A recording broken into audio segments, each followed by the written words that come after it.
हाँ, तो बच्चों हम लोग बात करते हैं इक्वेशन ऑफ कंटिन्यूटी की। इक्वेशन ऑफ कंटिन्यूटी कहती है कि अगर एक फ्लूइड हमारा स्ट्रीमलाइन फ्लो में है जो कि नॉन विस्कस है और इनकम्प्रेसिबल है, तो एरिया और वेलोसिटी का प्रोडक्ट हमेशा क्या होगा? कांस्टेंट होगा। एक बार देखते हैं, it states that during the streamline flow of a non viscous and incompressible fluid through a pipe of varying cross section, the product of area of cross section and the normal fluid velocity remains constant. यानी कि area और velocity का product क्या आएगा? It will always be constant अगर fluid मेरा non viscous है, incompressible है, स्ट्रीमलाइन फ्लो में है तो। ठीक है, इसकी डेरिवेशन करने के लिए देखते हैं कि यहाँ पे मैंने एक पाइप लिया है, यहाँ पे एरिया क्रॉस सेक्शन A1 है, यहाँ पे एरिया क्रॉस सेक्शन A2 है, यहाँ पे फ्लूइड जो मूव कर रहा है that is moving with velocity V1, यहाँ पे जो मूव कर रहा है it is moving with velocity V2।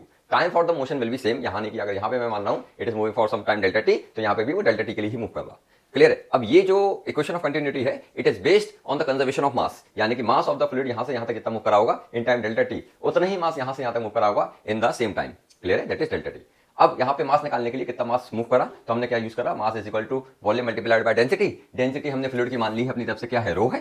ठीक है, तो मास कितना मूव करा होगा तो देखिएगा वॉल्यूम मल्टीप्लाइड बाय डेंसिटी, तो वॉल्यूम कितना आएगा? तो देखिए यहाँ पे एरिया है ए, अगर मैं इसमें डिस्टेंस से मल्टीप्लाई कर दूं कितना ट्रेवल करा तो मेरे पास वॉल्यूम आ जाएगा। तो ये डिस्टेंस कितना होगा? तो यहाँ पे देखिएगा जो फ्लूइड मूव कर रहा है it is moving with velocity v1 और टाइम है डेल्टा t, तो डिस्टेंस जो ट्रेवल करा होगा वो आएगा v1 डेल्टा t। ठीक है, अब इस v1 डेल्टा t यानी कि डिस्टेंस को मल्टीप्लाई कर देंगे एरिया से तो मेरे पास वॉल्यूम आ जाएगा। यहाँ पे कितना मास मूव करा होगा, ठीक है, उसको निकालने के लिए क्या कर रहा है? a1 v1 डेल्टा t यानी कि this is volume multiplied by density, जो कि हम लोगों ने रो माना है। तो this is the mass of the fluid which is moving through this cross section. ठीक है, अब बात आती है यहाँ पे वही कॉन्सेप्ट का यूज करेंगे।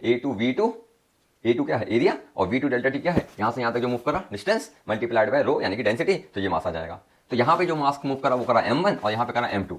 अब as per the conservation of mass m1 और m2 क्या होंगे? बराबर होंगे, तो हम दोनों को सब्स्टिट्यूट कर रहे हैं। a1 v1 delta t into rho is equal to a2 v2 delta t into rho. अब क्योंकि यहाँ पे डेफिनेशन में ही हम लोगों ने जाना है कि ये जो इक्वेशन ऑफ कंटिन्यूटी है इसके लिए फ्लूइड क्या होना चाहिए? इनकम्प्रेसिबल होना चाहिए, यानी कि उसकी डेंसिटी क्या होगी? सेम। जो डेंसिटी यहाँ पे मानी है वही डेंसिटी यहाँ पे होगी, इसीलिए हम लोगों ने यहाँ पे रो लिया और यहाँ पे भी रो लिया। तो this rho will cancel out, delta t will cancel out, तो यहाँ पे क्या आएगा? a1 v1 is equal to a2 v2। अगर देखा जाए तो हम ये बोल सकते हैं area cross section multiplied by the velocity will always be constant. तो this is all about the equation of continuity. I hope आपको बात समझ में आई होगी। अगर बात समझ में आई है तो please do like the video, share the video, subscribe the channel. ठीक है, थैंक यू बेटा जी।